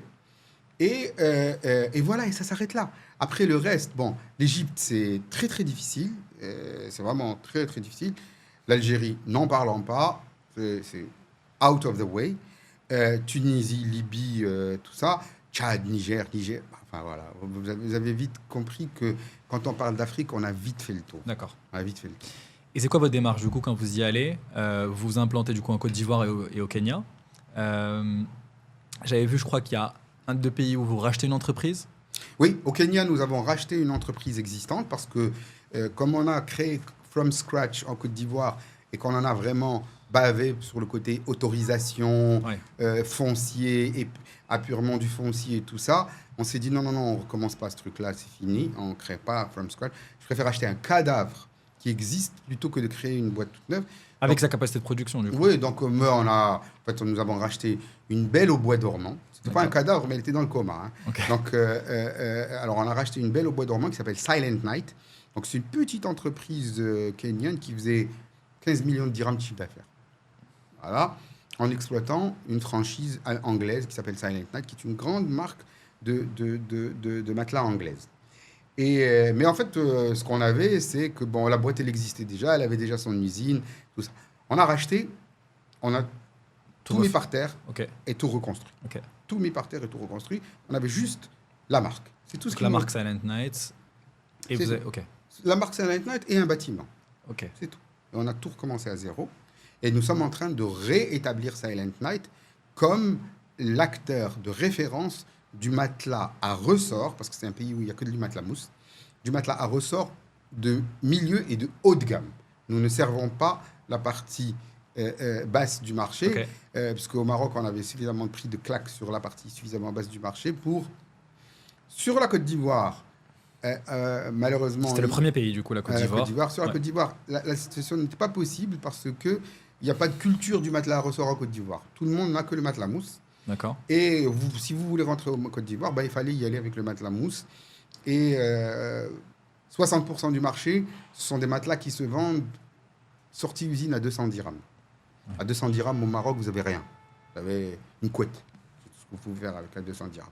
Donc, il a fallu s'installer, il a fallu perdre beaucoup d'argent pour apprendre et le pays et le métier. Et puis, au bout d'un certain moment, éduquer le marché pour qu'il exige de la qualité, pour d'abord qu'il reconnaisse la qualité et qu'il exige la qualité. Et comment on éduque un marché? En perdant beaucoup d'argent. D'abord, c'est-à-dire que c'est à force de présence, à force de mettre des produits, de les présenter, etc. Absolument. Donc c'est du temps. C'est du temps. Et pendant ce temps, vos frais courent, vos amortissements courent, vos frais de structure courent, vos salaires courent. Et donc, il faut perdre beaucoup d'argent. Et là, c'est là que l'entreprise familiale a quand même un grand avantage Oui. sur une entreprise cotée en bourse qui doit déclarer tous les quarters, bien sûr. entreprise familiale. Nous sommes partis de la conviction que le film de l'adoption du matelas dans les pays d'Afrique, c'est un film que nous, on a vécu depuis son départ au Maroc, puisque Richemond était la première entreprise à démocratiser le matelas dans ce pays. Et donc, on a tout vécu, toutes les étapes. Donc revenir au fondamental dans Donc, d'autres nous, pays. on s'est dit, le film, on l'a déjà vu. Donc, on va le faire en connaissant toujours un chapitre d'avance. D'accord ? Et c'est ce qui est en train de se passer. C'est exactement ce qui est en train de se passer. Donc, nous sommes en train d'essayer de tenter d'introduire le matelas à ressort en Côte d'Ivoire. Donc, bon, les choses se passent exactement comme ce qu'il veut dire. Mais ce qui est, c'est que le début, il coûte beaucoup de fric. Et là, 10 ans après, vous en êtes où, du coup, dans ces pays, en Afrique? Alors, et c'est quoi les gros apprentissages? Bon, 10 ans après, aujourd'hui, Richemond est de loin le numéro 1 du matelas en Côte d'Ivoire. Okay. De loin. Ok. De loin. La boîte a enfin broken even, après avoir perdu des millions d'euros pour acheter sa place. Parce qu'en fait, c'est vraiment le cas de le dire, en Afrique, il faut acheter sa place. Okay. Il faut vous faire accepter par les revendeurs, par les consommateurs, par l'administration. Et par le milieu économique aussi. Et par le milieu économique. Il faut acheter votre place. Et acheter votre place, ça veut dire qu'il faut payer les frais de structure de cette boîte et ses salaires et tout ça jusqu'à ce qu'on vous accepte. Okay. Ça veut dire que si vous n'êtes pas prêt à balancer 6, 7, 8 millions d'euros pour acheter votre place, dégagez. On n'y va pas comme ça. Oui, c'est pas pour vous. Ouais. L'Afrique, c'est pas pour vous. Si vous n'êtes pas prêt à balancer quelque chose... Bon, quand je parle d'un projet... De gros ampleur. Un gros truc. Si vous n'êtes pas prêt à balancer entre 6 et 10 millions d'euros pour acheter votre place, n'allez pas en Afrique. Par contre, et c'est toujours ça, c'est que dans les pays où les barrières à l'accès sont très, très, très dures, une fois que vous avez acheté votre place, ben vous commencez à être protégé par les barrières à l'accès qui vous ont découragé, vous, quand vous arriviez. Ouais, c'est ça. Eh oui, d'accord. Donc, voilà. Alors, sur la Côte d'Ivoire, nous, on estime que... Shrina Blastna. Ok. Parfait, on est là. Nous sommes le numéro 1 aujourd'hui. Ok. Et donc, on est serein. Bon, on se dit, ça y est, on est serein. Bon, il nous a fallu expatrier beaucoup de nos cadres. Beaucoup de nos cadres. Alors, la Côte d'Ivoire, Richemond de Côte d'Ivoire, est une entreprise qui doit... Donc, beaucoup de management sur place. Beaucoup de son succès okay. à ces cadres de Richemond expatriés en Côte d'Ivoire. Et là, c'est encore une chose qui fait... en tout cas, les Marocains, ils acceptent de s'expatrier. Ouais. Allez dire à certains autres qui vivent dans d'autres pays où on a l'habitude d'être biberonné par l'État, allez, écoute, ta boîte a besoin de toi, il faut que tu quittes ta famille, tes enfants, ou que tu amènes tout le monde avec toi et que tu ailles t'installer à Abidjan, il va te dire, mais va te faire foutre. Ouais, c'est impossible. Moi, je quitte pas chez moi. Ouais. Voilà. Donc, voilà. Donc, le fait d'avoir vécu au Maroc, qui est un pays qui n'a pas eu de rente pétrolière, on n'a pas biberonné les gens avec tout ça, les gens, ils bossent. Ouais. Les gens, ils bossent. On peut reprocher beaucoup de choses à l'environnement des affaires au Maroc, mais en tout cas, au moins, les Marocains, ils bossent. Okay. On leur demande de bosser, ils bossent. Okay. Bien sûr, quand vous demandez à quelqu'un de s'expatrier, il faut mettre à côté des conditions motivantes. Ouais. Mais bon, si ce n'était pas les cadres marocains qui avaient accepté de s'expatrier, jamais l'aventure de Richemond en Côte d'Ivoire n'aurait réussi. Okay. Au Kenya, la chose est différente. On trouve du management de haute qualité en Afrique de l'Est. Ça se trouve. Vous trouvez, en Afrique de l'Est, c'est vraiment un autre niveau. Donc, vraiment, pour vous, ça n'a rien à voir. Rien. L'expérience en Afrique de l'Ouest et de l'Est n'a rien à voir. Rien à voir. En termes de recrutement, de milieu. Ouais. Okay. On sent que ce sont des économies d'un autre niveau de maturité. D'accord. Pour nous, c'est clair que le Kenya, malgré beaucoup de difficultés dont on parle et tout ça, mais le Kenya est quand même plus proche du Maroc. D'accord. Okay. On sent qu'il y a de la ressource humaine de qualité, il y a un État qui tient son truc, il y a des tribunaux, il y a des cours, il y a des juges, ça ressemble à quelque chose. Et 10 ans après, vous en êtes où au Kenya Alors, au Kenya, on a démarré plus tard. Alors, le Kenya, bien sûr, nous, on est dans du haut de gamme. Alors, le marché est plus petit. Le Kenya, c'est un pays de 50 millions d'habitants. Les gens, souvent, ne se rendent pas compte à quel point le Kenya est grand. Ouais. Mais c'est quand même un pays pauvre. Et c'est un pays dans lequel nous avons fait le choix uniquement du haut de gamme. Donc, alors que notre filiale ivoirienne a déjà atteint, si vous voulez, le million d'euros, le million de dollars par mois de chiffre d'affaires, ce qui commence à devenir très respectable aujourd'hui. Notre filiale kenyane en est loin. D'accord. Elle doit être dans les 300 000 ou 400 000 euros de chiffre d'affaires par mois. Ce n'est pas suffisant. Mais notre présence sur le haut de gamme, ou en tout cas notre place sur le segment du haut de gamme, est très solide. Ok. Voilà. Pour continuer toujours sur le développement à l'international, j'ai cru comprendre que vous vouliez relancer de l'export, enfin relancer plutôt, je veux dire une expansion vers l'Europe, Oui. qui n'était pas de l'export initialement et qui maintenant deviendrait de l'export. Oui. Est-ce que vous pouvez me parler de ça Oui, alors de toute façon, ça reste dans le rush vers l'export. Nous considérons que une grande usine comme celle de Richmond, aujourd'hui, tourne en sous-capacité. Nous avons de la surcapacité. Nous avons de la surcapacité, peut-être pas dans tous les domaines. Dans la mousse, en tout cas, nous avons une surcapacité énorme. Ok. Et on a aussi même de la capacité additionnelle qui dort dans le matelas. On a de la capacité dans le tissage. Et donc, un outil qui ne tourne pas à pleine capacité, c'est pas bon. Un outil industriel qui ne tourne pas à pleine capacité, c'est pas bon parce que ça veut dire que vous avez des charges fixes qui sont mal divisées. Et il y a aussi des machines qui vont moins bien, non ? De manière contre-intuitive, si on ne les fait pas travailler, si on ne les maintient pas. Quand un groupe se structure,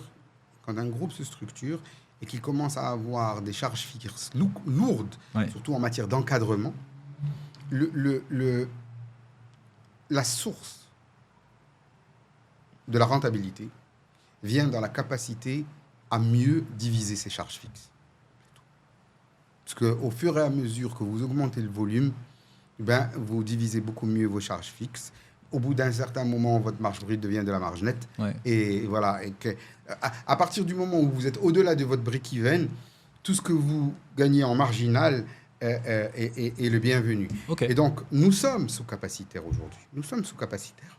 Et compétitifs sur les prix. Alors, là aussi, c'est une des choses dont les gens n'ont pas souvent pris conscience. Ouais. Post-Covid, parce qu'avant, le Maroc passait pour un pays non compétitif industriellement. Sauf pour ce qui était des écosystèmes, c'est-à-dire l'automobile et l'aéronautique. D'accord ? Mais dans le reste, c'est un pays qui était... Parce que dans une économie mondialisée, le pays, il est peut-être à côté, mais en fait, ça ne change rien. Rien, Maroc qu'il soit à 1000 km ou à 10 000 km, ça n'a Maroc n'existait pas sur les radars. Rien, c'est pas inconnu. Alors que là, Alors, d'abord, l'automobile et l'aéronautique ont mis le Maroc sur le radar économique et industriel du monde. Mais qu'est-ce qui s'est passé ? Post-Covid, le choc que les Américains et les Européens ont eu de leur très grande dépendance vis-à-vis de la Chine a été une claque pour eux. Ouais. Ils se sont rendus compte qu'ils dépendaient trop de la Chine. Et puis, ils se sont rendus compte aussi qu'avec la montée en puissance de l'ambition géostratégique et hégémonique de la Chine, leurs intérêts commençaient à devenir contradictoires. Donc il faut qu'ils commencent à chercher des sources. Alors, tout le monde parle de Apple qui cherche à moins fabriquer en Chine et qui va commencer à fabriquer ses iPhones en Inde. Mais c'est valable pour toutes les industries du monde. Tu vois, pour tout le monde commence à se demander s'il ne dépend pas trop de la Chine, y compris l'industrie pharmaceutique, par exemple. Donc, ça, c'est la première chose qui joue en faveur du Maroc. La deuxième chose, c'est que l'explosion des prix du fret, Covid, maintenant, c'est le détroit d'Ormuz qui est balancé de missiles par les Houthis, je ne sais pas. Toujours est-il que beaucoup d'Européens et d'Américains se disent qu'il va falloir qu'on fasse ce que s'appelle du sourcing proche. Et, chose extraordinaire, pour je ne sais quelle raison, l'État marocain a fait le choix de ne pas augmenter les prix de l'énergie électrique au Maroc, qui sont très largement subventionnés au Maroc. L'énergie électrique est extraordinairement bon marché au Maroc du fait des subventions de l'État marocain. Les industriels marocains qui consomment de l'énergie l'achètent à un prix extrêmement bas. Donc, vous êtes proche de l'Europe. Votre main-d'œuvre est vraiment très très peu qualifiée, mais elle reste abordable. Et en tout cas, elle est abondante. Vous la trouvez, alors que l'Europe commence à souffrir d'un manque de main-d'œuvre. et votre énergie Et pas cher. est pas chère. Peu cher. La donne a complètement changé actuellement. Avant Covid, post-Covid, la donne de la compétitivité de la plateforme Maroc pour l'industrie exportatrice a complètement changé. Le Maroc est devenu une plateforme compétitive à l'export aujourd'hui. Et ça, par contre, ceux de vos auditeurs de votre podcast qui cherchent des choses, ça, ils doivent se le mettre dans la tête. En industrie, le Maroc est devenu une plateforme compétitive. Faire de l'industrie au Maroc pour exporter vers l'Europe et vers les États-Unis est devenu compétitif et potentiellement profitable. Ça, c'est un sujet qui est intéressant parce que pendant longtemps, les gens avaient beaucoup moins envie de faire de l'industrie. Oui, les Marocains n'ont toujours pas envie de faire Enfin, de jusqu'à l'industrie. aujourd'hui. Je dis pendant longtemps, oui, jusqu'à On aujourd'hui. est encore dans la même Mais il y a situation. un shift quand même. Et on est encore dans la même situation. Mais il y a que pendant très longtemps, l'industrie avait une très mauvaise réputation. Ouais. On ne gagne pas grand-chose. En plus, on a tous les emmerdements sociaux, tout ça. Bon, bref, le droit du Et la travail, tech, tout le monde s'intéresse à la tech qui montait, voilà. etc. Donc, il y a une prise de conscience qui ne s'est toujours pas faite, que l'industrie est redevenue intéressante. Et puis, bon, c'est vrai que les coûts des facteurs ne sont plus un problème au Maroc.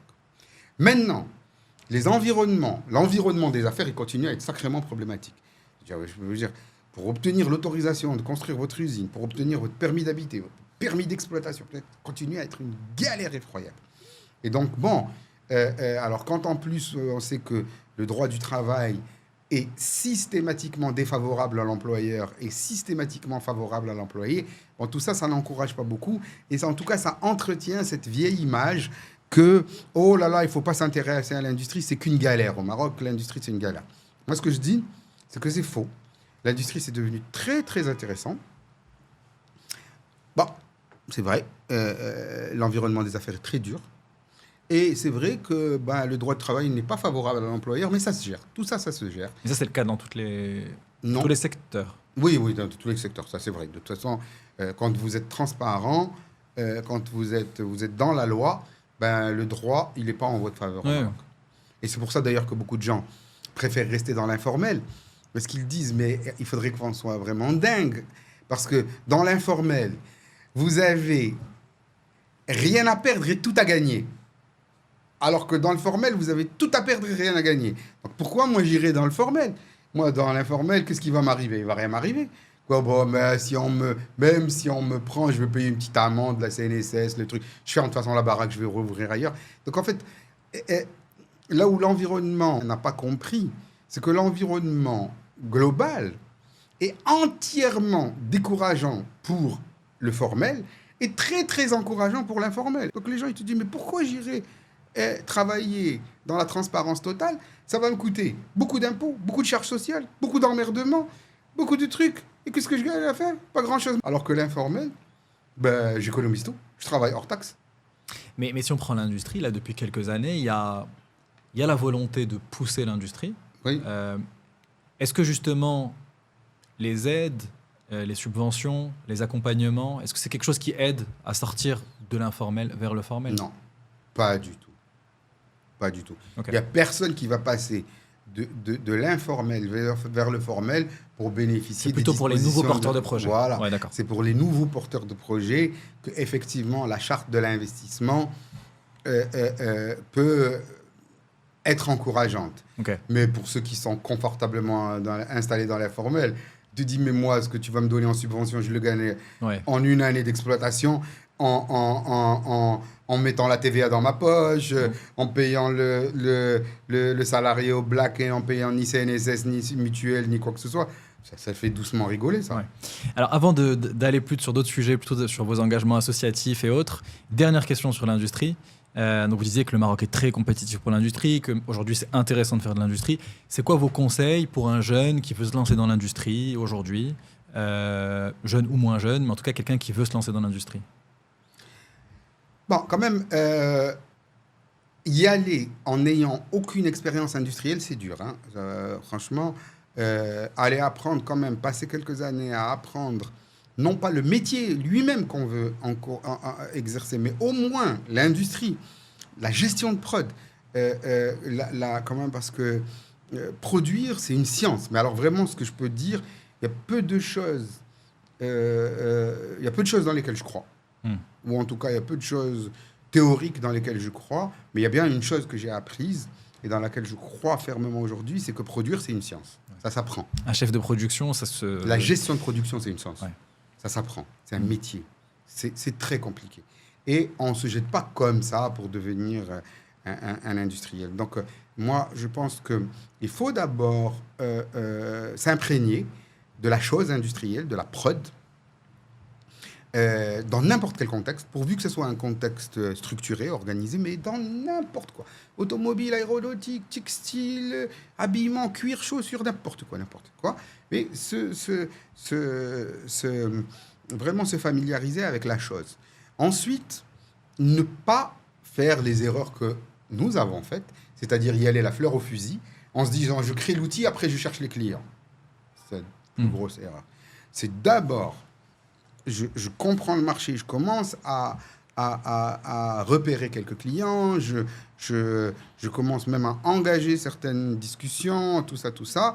Et puis, une fois que j'ai la conviction que j'ai sécurisé un peu mes débouchés et tout ça, à ce moment-là, je me lance et je fais l'investissement.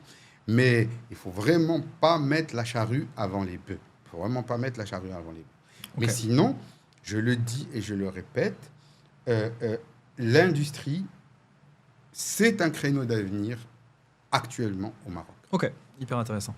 Alors, comme je vous ai dit, je voulais aussi aller sur les sujets associatifs. Alors, il y en a probablement d'autres, mais moi, je voulais revenir sur la banque alimentaire, donc créée début des années 2000, je crois 2001 ou 2002. C'est quoi le constat pour créer la banque alimentaire ? Alors là, encore une fois, comme je vous ai dit tout à l'heure pour l'huile de palme ou les trucs, il n'y a rien. C'est la vie. Ma mère était vraiment une des pionnières de l'action associative au Maroc. Elle a d'abord travaillé, c'était une infirmière diplômée d'État, elle a d'abord travaillé comme assistante sociale, puis elle a travaillé comme militante dans le planning familial au Maroc, c'est une militante de l'égalité homme-femme, et elle pensait que l'égalité homme-femme ne pouvait pas y arriver si la femme ne maîtrise pas ses naissances, son corps, sa capacité à procréer. D'accord ? Et puis après, à partir du moment où la famille est devenue à l'aise financièrement, où elle n'avait plus besoin de travailler, elle s'est consacrée à titre tout à fait bénévole à la protection de l'enfance vulnérable. Okay. Et elle a fait toute sa carrière jusqu'à sa mort au service de l'enfance vulnérable. Donc, elle a présidé la Ligue marocaine pour la protection de l'enfance qui gérait des garderies avec des milliers d'enfants. Et à un certain moment dans sa vie, elle avait donc décidé d'organiser une sorte de soupe populaire pendant le Ramadan. C'était la première harira de Ramadan. C'est la première fois que l'initiative avait été prise d'organiser une harira pour les gens qui sont dans la rue et qui n'ont pas de quoi manger pour rompre le jeûne. Vraiment, il y a très longtemps. Okay. Et donc, j'observe tout ça. Bon, bien sûr, je suis le fils de ma mère, je veux aider ma mère. Bon, je regarde et puis je vois que finalement, en aval, elle était vachement bien organisée pour préparer la soupe, distribuer la soupe. Mais alors, pour collecter l'argent ou bien collecter les denrées, c'était une catastrophe. Elle ne savait pas s'y prendre. Toutes les dames qui étaient avec elle ne savaient pas s'y prendre, parce qu'en fait, c'est du marketing. Ouais. C'est du pur marketing. Il faut savoir un carnet d'adresses, il faut mobiliser les gens. Et donc, à ce moment-là, je me suis dit, franchement, il y a un maillon qui manque entre ceux qui ont la passion, la générosité, le don de soi, la rage, et qui sont très proches de ceux qui sont vulnérables et ceux qui sont très proches du terrain, et ceux qui ont juste des qualités managériales, des carnets d'adresses et tout ça, mais qui vivent très loin de tout ça. Et donc, mon idée, c'était qu'il faut trouver un maillon entre eux. Et puis voilà que, en fait, au moment, quand les circonstances sont mûres pour quelque chose apparaît. Et donc là, je lis la presse et je tombe sur la semaine de la banque alimentaire en France. Et alors, quand on vit en France, on sait qu'une semaine par an, au mois de novembre, je crois, ou au mois de décembre, je ne sais pas quoi, toutes les banques alimentaires de France vont dans les malls et remettent aux gens des petits sachets en plastique et leur disent, bon, vous allez faire vos courses, faites des courses pour la banque alimentaire, donnez-les-nous en sortant. Et alors je me dis, putain, mais c'est incroyable ce truc-là. Donc j'essaye de me renseigner, c'est quoi une banque alimentaire, tout ça. J'appelle la Fédération française des banques alimentaires, je vais les voir à Paris, ils m'expliquent. Et je leur dis, je veux créer une banque alimentaire au Maroc. Ils me disent, c'est compliqué, hein, parce que nous, bon, on fait la collecte de la banque alimentaire dans les supermarchés, mais en réalité, ce que ça nous rapporte, c'est rien. Hein, c'est juste pour sensibiliser les gens à la nécessité de la solidarité. On n'arrive pas à... Mais c'est pas avec ça qu'on arrive à soutenir les restos du cœur et tout ça. C'est les dons, c'est plutôt les dons. Non, c'est d'abord... Et pas les gens dans les supermarchés. Non, à l'époque, c'était les excédents agricoles de l'Union européenne qui étaient donnés aux institutions caritatives comme les banques alimentaires et les accords corporate entre la Fédération française des banques alimentaires et les grands géants de la distribution française, Auchan, Carrefour et tout ça, qui leur donnaient tout ce qui était en proche péremption. Alors, on parlait de centaines de tonnes. Donc les gars, ils me disent, écoutez, vous êtes en train de vous emballer un peu parce que, bon, ce que vous voyez, la collecte de la banque alimentaire, mais c'est 3 fois rien. Nous, le truc, on le fait ailleurs, hein, le business, on le fait ailleurs. Et vous n'avez pas tout ça au Maroc. Il y a la grande distribution est embryonnaire dans votre pays et il n'y a pas d'excédent agricole. L'Union européenne ne va rien vous donner, il ne faut pas vous tout ça. Donc, et je dis, oui, mais moi, je suis homme d'affaires quand même. Je connais des patrons, je connais des choses et tout ça. Franchement... c'est vos affaires. Si vous voulez créer une banque alimentaire, nous, on vous aide. On vous aide. Ouais, on vous donne les process. Mais on vous aura prévenu. On vous explique un peu comment il faut s'y faire, la gestion d'entrepôt, tout ça. Mais nous, on vous a prévenu. C'est pas votre truc, hein, c'est pas pour vous. C'est compliqué pour le Maroc. Donc, je viens et donc je crée l'association. Et puis, je tape à la porte de mes amis. Les gens qui étaient... dans les industries de la conserve, l'huile, le sucre, marjane, tout ça. Et ça commence tout doucement, timidement. Et à ce moment-là, pratiquement tout ce que j'arrivais à collecter, je le donnais d'abord à la Ligue marocaine pour la protection de l'enfance, qui avait quand même 1300 gamins à nourrir tous les jours. Les orphelinats, les lahsna, l'orphelinat de Barnosé, tout ça. Quand j'avais un peu plus, on donnait à d'autres institutions, monde carcéral et tout ça, mais ça restait tout petit. Et puis, petit à petit quand même, l'association se fait connaître, tout ça. Puis, 2004, tremblement de terre de Hoceima. Et donc, à ce moment-là, tout le Maroc s'organise comme le Haouz. Hein. Branle-bas de combat. Les gens ont découvert avec émerveillement l'élan de solidarité des Marocains au moment de Haouz, mais ça avait été la même solidarité au moment du tremblement de terre de Hoceima. Et là, un certain nombre d'industriels marocains dans le domaine disent « Ok, nous, on va donner notre aide à la banque alimentaire.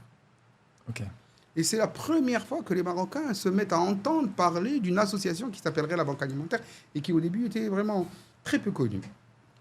Bon, la Banque alimentaire s'appuie quand même sur les moyens logistiques du groupe Richemont. D'accord ? Complètement. Entrepôts, camions, tout. Donc, et ça nous a été extrêmement facile de faire amener tout ce qui nous a été donné en un temps record avec les camions de Richemont à Al-Hoceima. D'accord.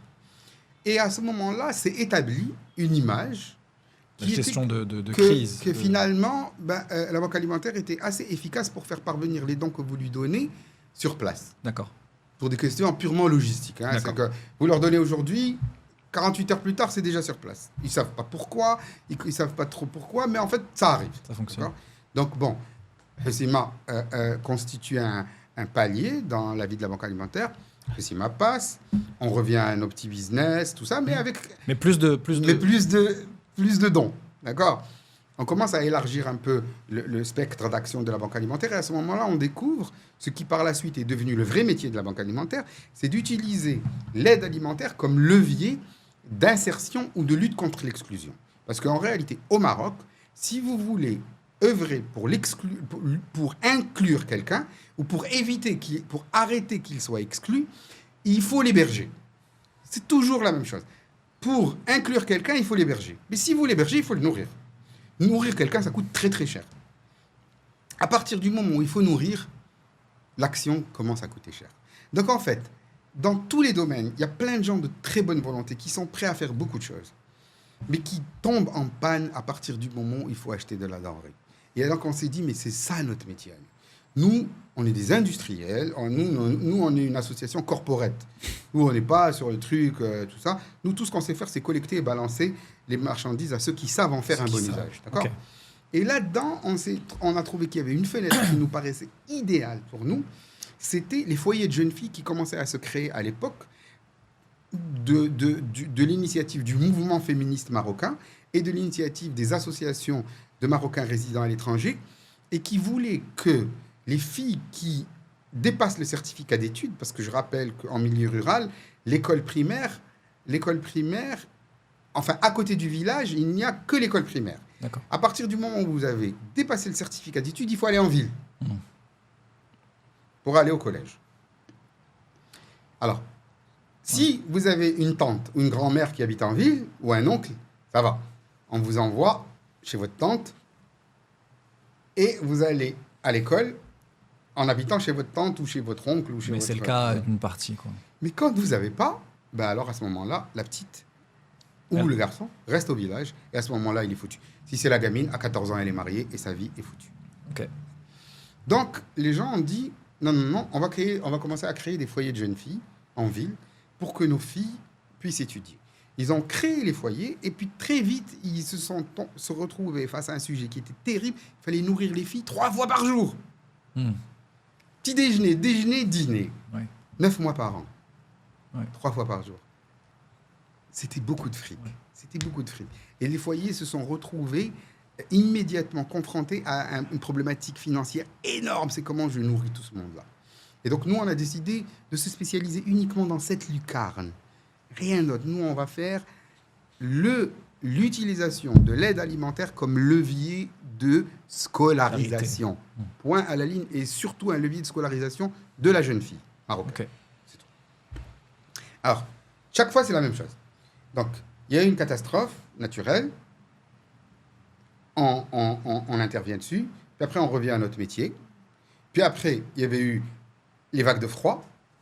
On s'est mobilisé. C'était quand ? Alors, les vagues de froid, je ne me souviens pas, 2006 ou 2007. Ok. Puis après, il y a eu les inondations, 2009 et 2010. Et donc, c'est toujours donc, c'est une vie schizophrénique. Donc, on a un business pépère. Puis après, on passe en mode catastrophe naturelle. Le mode catastrophe naturelle nous amène des nouveaux fournisseurs et des nouveaux donateurs. On revient, mais chaque fois... Qui continue à donner. Voilà. Donc, on peut servir encore plus de foyers de jeunes filles et d'autres institutions d'inclusion. D'accord ? Et donc, c'est allé comme ça jusqu'au tremblement de terre de l'Haouz, où alors là, la Banque alimentaire était déjà très connue et qu'on n'a même pas eu à faire appel à quoi que ce soit. Beaucoup d'argent nous a été envoyé. Rien qu'online, la Banque alimentaire a réussi à lever 10 millions de dirhams. C'est énorme. Online. Énorme. Au Maroc, lever online 10 millions de dirhams. C'est énorme. C'est absolument énorme. Plus tout le reste qui nous a été envoyé, les virements, les chèques et tout ça. Donc, bon, alors là, aujourd'hui, nous sommes quand même face à un défi qui n'est pas comme avant, puisque le Haouz, ça va mettre des années à se reconstruire. Donc, la décision a été prise. Je rappelle que je ne suis plus le président de la Banque alimentaire depuis très longtemps. Je suis le fondateur. Je suis encore très impliqué parce que Richbond, en tant qu'entreprise, continue à être le socle logistique de la Banque alimentaire. Oui. Mais elle est devenue totalement indépendante de nous financièrement. Et elle est présidée par d'autres personnes que moi depuis très longtemps. Elle a été présidée d'ailleurs par des femmes, par Madame Naziha Belkaziz, qui a joué un rôle très important pour justement institutionnaliser la banque alimentaire, c'est-à-dire la rendre indépendante de la famille fondatrice et en faire une association totalement indépendante. C'est aussi à elle qu'on doit le fait qu'elle a obtenu sa reconnaissance d'utilité publique par l'État, ce qui encourage encore plus les entreprises à faire des chèques. Okay. Et puis maintenant, elle est présidée par une autre dame formidable qui est Madame Aman Fethallah, qui était l'ancienne directrice générale de la marine marchande au Maroc. Donc, dans les deux cas, des gabarits de très grand niveau, puisque Mme Naziha Belkaziz est aujourd'hui la directrice générale du risque au groupe Banque Populaire. Okay. Et quant à Mme Aman Fethallah, était la directrice générale de la marine marchande marocaine.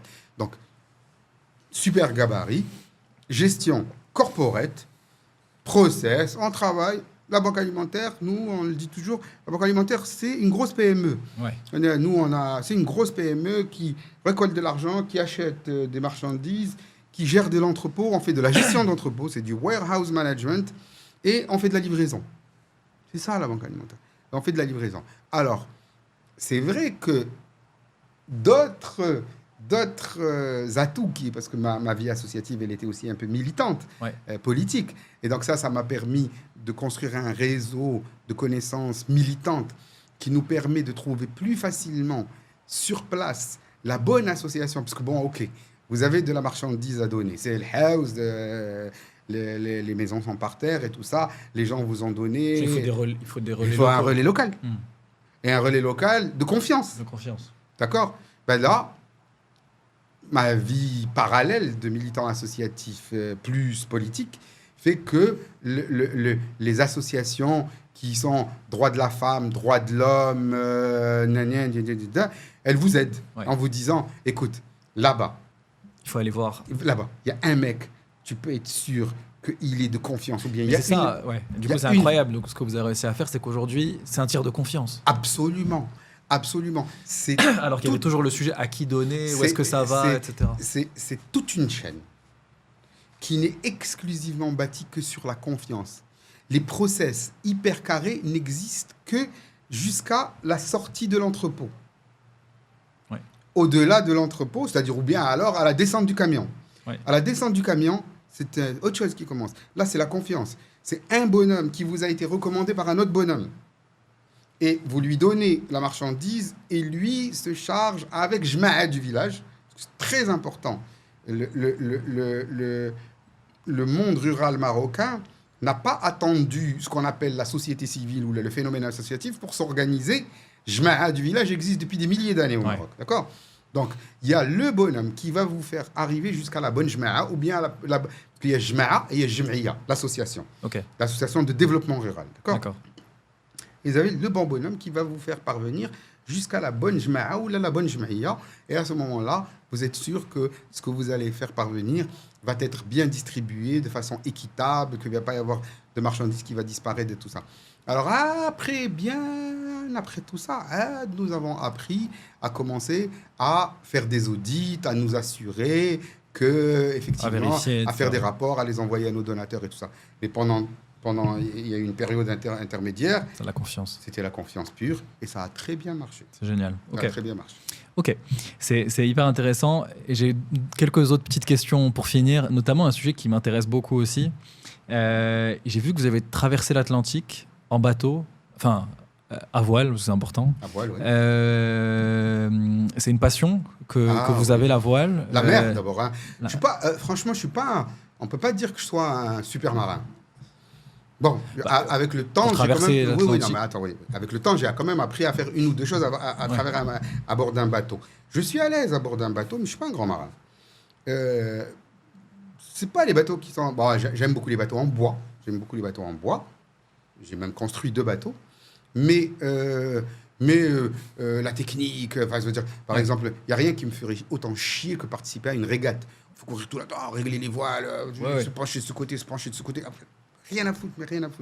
Pour moi, c'est le bateau. J'adore ça parce qu'il me permet de me rapprocher de la mer. Parce que ma passion, c'est juste la mer, l'océan. Et la traversée de l'Atlantique, c'est pas parce que c'est le bateau. Le bateau, il n'était qu'un outil. La traversée de l'Atlantique, pour moi, c'était d'abord l'occasion. On va faire un peu de poésie, puisqu'on a parlé beaucoup de business jusqu'à présent. C'était l'occasion, enfin, pour moi, de me dissoudre dans l'océan, de me dissoudre dans quelque chose d'infini, ou bien l'océan, ou bien le ciel, parce que quand vous traversez l'Atlantique, la caractéristique même de l'expérience, c'est la perte de la totalité des repères. Tous les repères spatiaux et temporels sont perdus. Vous ne savez plus quel jour de la semaine vous êtes. Vous avez une idée. Vous ne savez quelle heure il est de la journée qu'au moment où le soleil se lève parce qu'il est 6 heures et où il se couche parce qu'il est 6 heures. Pendant le reste, vous avez une très faible idée de l'heure qu'il est pendant la journée. En plus, il faut faire des quarts, il faut dormir. Parfois, vous devez dormir la jour ou bien dormir la nuit, tout ça. En plus, la voile, c'est Donc, silencieux. Donc, vraiment, on fait un avec il n'y a rien. Donc, perte des repères temporels, perte des repères spatiaux, parce que ça fait l'océan à perte de vue. 6000 km, il n'y a aucune île au milieu, il n'y a aucune escale possible. Et au bout d'un moment, il n'y a plus rien. Votre regard ne peut s'accrocher à rien. Il n'y a que l'horizon et les choses. Cette dissolution de soi dans l'océan permet de relativiser beaucoup de choses. Elle permet de relativiser beaucoup de choses qu'on croit importantes dans la vie. Parce qu'en fait, ce que nous sommes, notre personnalité, tout ça, il est souvent structuré, l'ossature de ce que nous sommes, c'est des convictions qu'on nous a inculquées. Et c'est des convictions dans lesquelles on a une foi très très forte. On croit vraiment que la vie, c'est ça. Que la vie, elle a un but, qu'elle a un sens, que dans ce sens, il y a la réussite, et que la réussite est le concept. Une bonne traversée de l'Atlantique, ça vous apprend que tout ça, c'est du mensonge. Il n'y a rien. Il n'y a rien. Tout ça, c'est du pipeau. Pourquoi on s'en rend compte? Parce qu'elle vous apprend à tout relativiser. En fait, on ne sait pas c'est quoi vraiment. On n'a absolument aucune idée de quel est le sens de la vie. Et on n'a absolument aucune idée de quelle est la vraie définition de la réussite. Et en tout cas, il y a très peu de chances que la définition de la réussite soit professionnelle. Et que même si la définition de la réussite devait être professionnelle, elle n'est certainement pas consacrée par une réussite financière ou matérielle. Enfin bref, tout ce fatras de certitude qu'on vous inculque, vos parents vous l'inculquent, l'école vous l'inculque, l'université vous l'inculque, les trucs vous l'inculquent, les médias vous l'inculquent. Et en fait, toute la journée, vous vous comportez en croyant que vous êtes libre alors que vous n'êtes pas libre, vous êtes totalement programmé. Vous êtes un être complètement programmé. Vous êtes programmé par ce que vos parents, l'école, les médias, les trucs vous ont mis dans la tête comme étant des certitudes, du bon comportement, des vraies valeurs, du vrai bon et du vrai mauvais, de la justice et de l'injustice, de tout.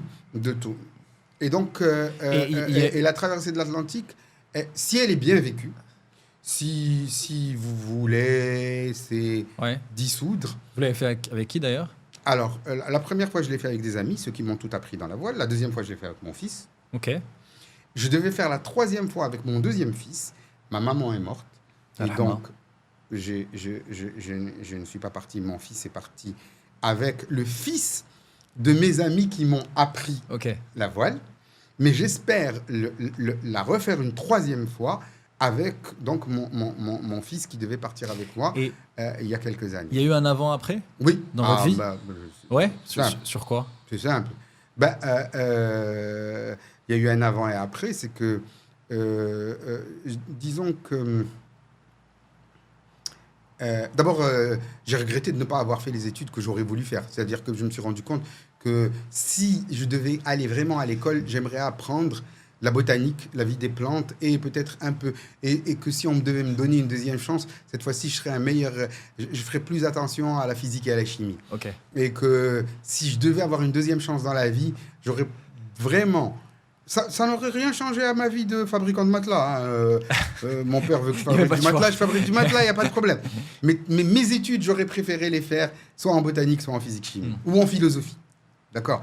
Mais en tout cas, certainement pas en management et tout ça. Mais vraiment, dernier connerie de conneries. D'accord? Donc ça, c'est la chose. Aussi, ça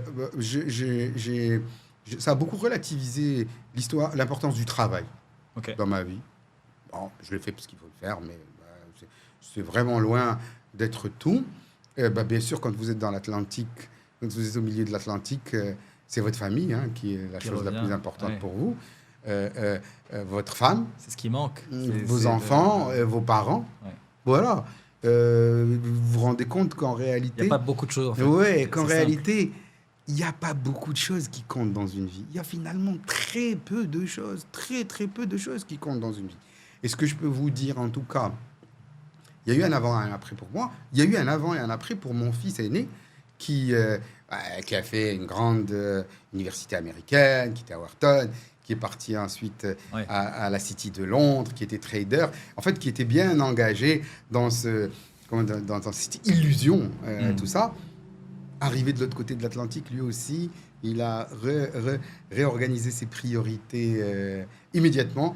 Il a d'abord arrêté sa carrière de trader à Londres. Il est parti en Argentine pour apprendre l'espagnol et le tango.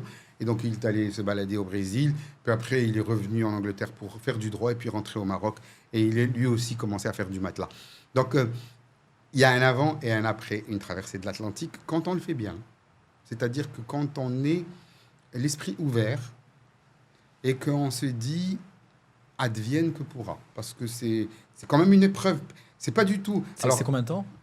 Dans notre cas, puisqu'on est parti du Maroc, nous, on n'est pas parti du Cap-Vert ou là, des îles Canaries. Quand on est parti du Maroc, c'est 1 mois. 1 mois en mer, je peux vous dire que... C'est beaucoup. Oui, 1 mois en mer, c'est long. C'est très, très long. Cap-Vert, vous avez une vingtaine de jours. Cap-Vert, c'est 16 jours. Ah d'accord, c'est un peu double. Canaries, c'est 20 jours. Ok.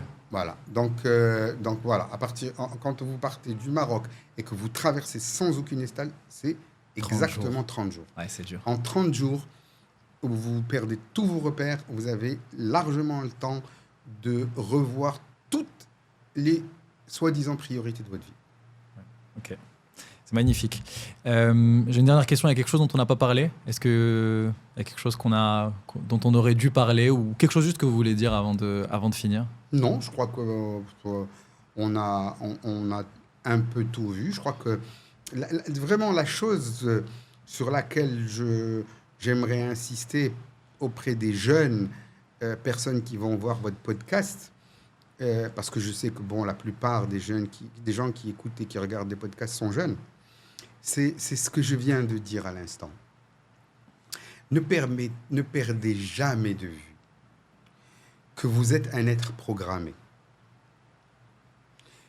que tout ce que vous croyez être bon ou mauvais, vrai ou faux, juste ou injuste, n'est que la résultante d'une programmation qu'on vous a mis dans votre tête.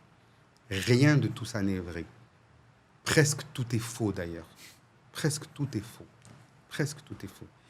Et tout ce que vous voyez pendant la journée est le résultat d'une grille de lecture que vous avez devant vos yeux. Et qu'il y a des milliers d'autres grilles de lecture. Que l'idéal aurait été de pouvoir voir les choses à l'état brut, en leur interposant entre jugement, vous et elles, en interposant entre vous et elles aucune grille de lecture, et certainement pas des grilles de lecture qui sont porteuses de jugement. Ça c'est top, ça c'est pas top, ça c'est bien, ça c'est pas bien, ça c'est truc. Et donc, à partir du moment où moi j'ai fait ma traversée de l'Atlantique, la première, donc j'avais 30 ans, j'ai consacré la totalité du restant de ma vie, jusqu'à aujourd'hui, juste à détricoter couche par couche toutes les grilles de lecture qu'on m'a mis devant les yeux pour m'inculquer un soi-disant sens du juste ou de l'injuste, du bon et du mauvais, du faux et du vrai, de toutes ces conneries-là. Ok, sur ces mots, merci beaucoup Kalim Tazi. Merci. Je vous remercie. Merci d'avoir écouté ce podcast jusqu'au bout. Si ça vous a plu, n'oubliez pas de vous abonner à la chaîne. Vous pouvez aussi liker cet épisode et le partager à 2 personnes autour de vous. Ça nous aide beaucoup pour continuer à vous proposer des invités super intéressants. Merci et à la prochaine.